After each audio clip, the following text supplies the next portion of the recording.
इस बुक से हम लोग आज पढ़ेंगे उपभोक्ता के व्यवहार के सिद्धांत।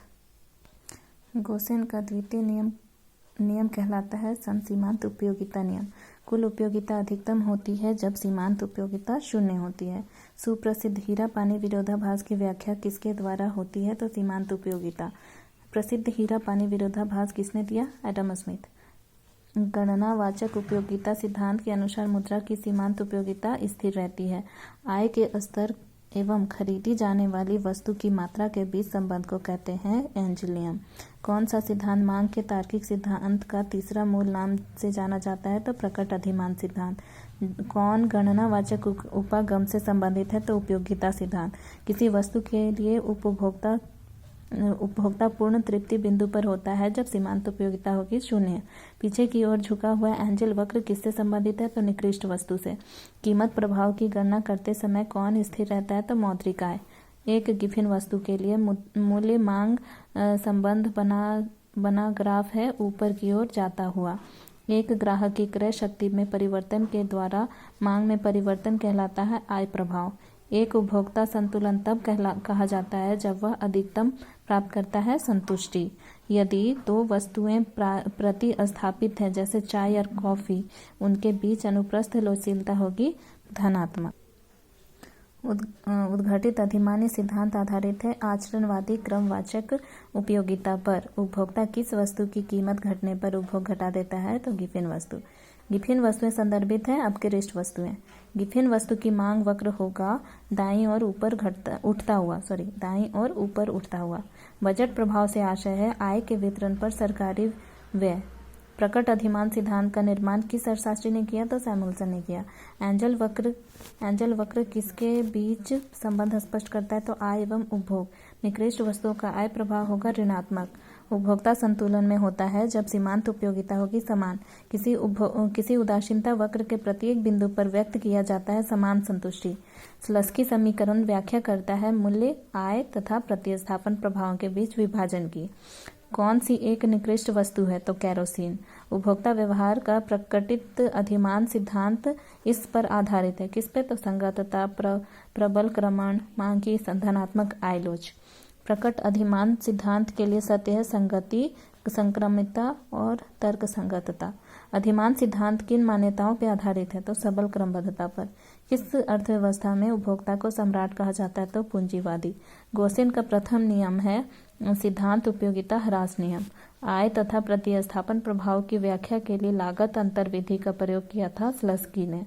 प्रारंभ में किफायत का विरोधाभास का विचार किसने दिया था? तो बर्नार्ड मेंडेविली। प्रतिस्थापन प्रभाव होगा हमेशा ऋणात्मक।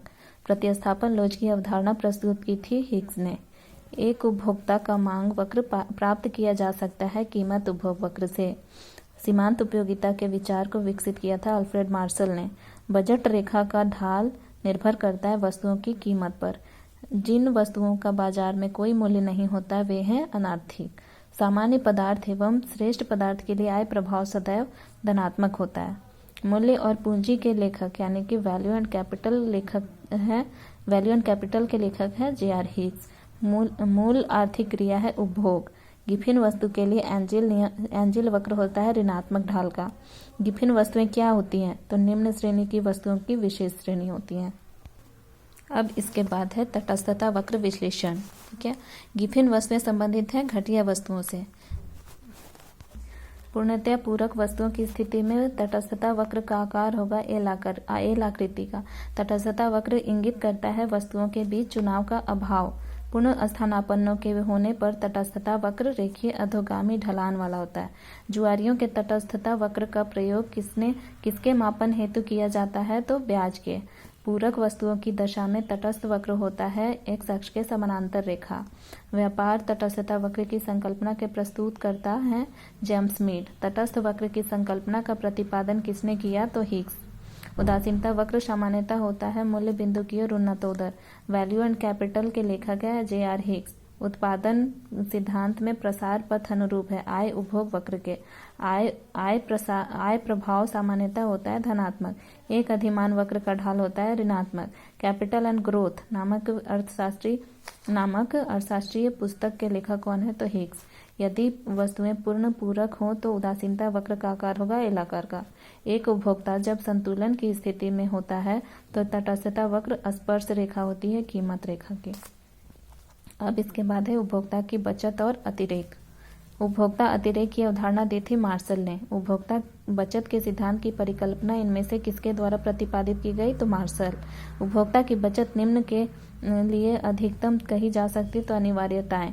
आवश्यक वस्तुओं के लिए उपभोक्ता बचत होती है अनिश्चित। किस अर्थशास्त्री ने उपभोक्ता की बचत को क्रेता की बचत से अभिहित किया था? तो बोल्डिंग। यदि x को सामान्यतया वितरित किया जाए तो x स्क्वायर अनुसरण करता है f वितरण का। किसी बाजार को आर्थिक दृष्टि से दक्ष कहा जाता है यदि वह अधिकतम करता है उपभोक्ता और उत्पादक अधिशेष के समुच्चय को। उपभोक्ता का अतिरेक किसके बीच अंतर के बराबर होता है? तो कीमत एवं सीमांत लागत वक्र। अब इसके बाद है उत्पादन फलन और उत्पादन के नियम। कॉब डगलस उत्पादन फलन के अनुसार पैमाने के प्रतिफल होते हैं स्थिर। हिग्स के तटस्थ तकनीकी प्रगति को वर्णित किया जाता है श्रम और पूंजी संवर्धनकारी रूप में। अनुपात के पैमाने में मूल बिंदु से खींची गई कोई भी रेखा बताती है पैमाना को। परिवर्तनशील अनुपातों का नियम अस्तित्व में आता है जब एक स्थिर साधन और एक परिवर्तनशील साधन हो। कुल उत्पादन अधिकतम होगा जब सीमांत उत्पाद शून्य हो। उत्पादन संभावना वक्र आधारित है मार्शल एजवर्थ इनपुट बॉक्स में कॉन्टैक्ट वक्र द्वारा। एक सममात्रा वक्र मूल बिंदु की ओर उन्नतोदर होता है। उत्पादन फलन का विचार संबंधित है तकनीकी क्षमता से। भौतिक संबंध की व्याख्या करता है पैमाने के प्रतिफल का नियम। परिवर्ती अनुपातों के नियमानुसार उत्पादन का सर्वोत्तम चरण है द्वितीय चरण। एक फर्म के भौतिक आगतों और भौतिक निर्गतों के बीच का संबंध फलन है उत्पादन। लेन देन आधारक को किस तालिका से निकाला जाता है? तो आदा प्रदा तालिका। यदि सभी साधन परिवर्तनशील हैं तो उत्पादन फलन होगा दीर्घकालीन। कॉब डगलस उत्पादन फलन की विशेषता है पैमाने का स्थिर प्रतिफल, साधन गहनता, उत्पादन की कुशलता। विक्रय लागतों की धारणा का विकास किसने किया था? तो एडवर्ड चैम्बरलिन ने। रीज रेखाओं पर श्रम व पूंजी की सीमांत उत्पादकता सदा शून्य होती है। उत्पादन फलन का सीधा संबंध उत्पादन के साधन से होता है। परिवर्तनशील अनुपातों का नियम दर्शाता है स्थिर प्रतिफल, घटता प्रतिफल और बढ़ता प्रतिफल। उत्पादन का आर्थिक क्षेत्र कौन सा है? तो सभी समोत्पाद वक्रों के ऋणात्मक ढाल वाले भाग। उत्पादन में अपूर्ण विशिष्टीकरण होता है जब देश के सन्मुख होती है बढ़ती हुई अवसर लागत। उत्पादन संभाव्यता वक्र की ढाल होती है रूपांतरण की सीमांत दर। ह्रासमान प्रतिफल का नियम तब लागू होता है जब सीमांत उत्पाद में गिरावट आने लगती है। सम्मिलित तकनीकी परिवर्तन मॉडल किस उत्पादन फलन पर आधारित है? तो कॉब डगलस। हिग्स तटस्थ तकनीकी प्रगति में तकनीकी प्रगति है श्रम तथा पूंजी दोनों को बढ़ाना। पैमाने का ह्रासमान प्रतिफल नियम किस काल में लागू होता है? तो दीर्घकाल में। CES उत्पादन फलन किससे संबंधित है? तो VS विन्यास। दिए गए मूल्यों पर उपलब्ध साधन आगतों पर कुल परिव्यय प्रतिबिंबित होता है सम उत्पत्ति रेखा द्वारा। लीनियर प्रोग्रामिंग के विचार को देने का श्रेय दिया जाता है अमेरिकी अर्थशास्त्री अमेरिकी गणितज्ञ डेंटजिंग को। कृषि में अंततः प्रतिफल का नियम लागू होता है ह्रासमान प्रतिफल नियम। उत्पादन के साधन का सही दुर्लभता मूल्य होता है छाया मूल्य। किस एक की सहायता से उत्पादकता नहीं बढ़ती? तो पूंजी उत्पादन अनुपात में वृद्धि। उत्पादन निशेष प्रयोग आधारित है स्थिर पैमाने के प्रतिफल नियम पर। लागत वृद्धि नियम के अंतर्गत परिवर्तनशील साधन का सीमांत उत्पाद घटता है। यूलर के प्रमेय का संबंध वितरण के क्षेत्र से है। उत्पादन फलन निम्न के मध्य संबंध को व्यक्त करता है तो आगत और निर्गत के बीच। एक विशेष समोत्पाद वक्र मानचित्र पर कितनी ऋज रेखाएं खींची जा सकती है? तो 2। सम लागत रेखाओं का ढाल मापता है तकनीकी प्रतिस्थापन की सीमांत दर को। वस्तु रूपांतरण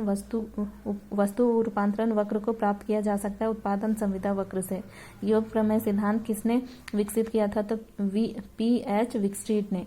जब समान उत्पादन फलन एक कोटि का होता है तब वह दर्शाता है पैमाने के स्थिर प्रतिफल को। उत्पादन के आरंभ में बुद्धिमान प्रतिफल नियम क्यों कार्यशील होते हैं? तो स्थिर साधन की अविभाज्यता के कारण एवं श्रम विशिष्टीकरण में उत्तरोत्तर वृद्धि के कारण। योग प्रमेय संतुष्ट होती है केवल रैखिक तथा समांग उत्पादन फलनों द्वारा। समोत्पाद वक्र का ढाल मापता है सीमांत उत्पादों का अनुपात। अल्पकाल में उत्पादन में प्रत्येक वृद्धि के साथ स्थिर लागत अपरिवर्तित रहती है। यदि उत्पादन के दो साधन पूर्ण प्रतिस्थापनीय हो तो प्रतिस्थापन लोच अनंत होगा। कॉब डगलस उत्पादन फलन के घातांक मापक है आगतों की उत्पादन लोच का। उत्पादन का साधन जिसकी पूर्ति पूर्णतया बेलोचदार होती है आभास लगान प्राप्त करता है। यदि सीमांत उत्पादन धनात्मक है तो कुल उत्पादन बढ़ेगा। सीमांत उत्पादकता सिद्धांत से संबंधित अर्थशास्त्री हैं मार्शल, क्लार्क और हिग्स। दीर्घकालीन उत्पादन फलन का संबंध है पैमाने के प्रतिफल से। कॉब डगलस उत्पादन फलन के लिए प्रतिस्थापन की लोच इकाई होती है। उत्पादन को इस कार्य के रूप में परिभाषित किया जा सकता है उपयोगिता का सृजन करना। परिवर्तनशील अनुपातों का नियम संबंधित है अल्पकाल से। परा उत्पादन फलन का संबंध उत्पादन की किस अवधि से है तो अति दीर्घ अवधि।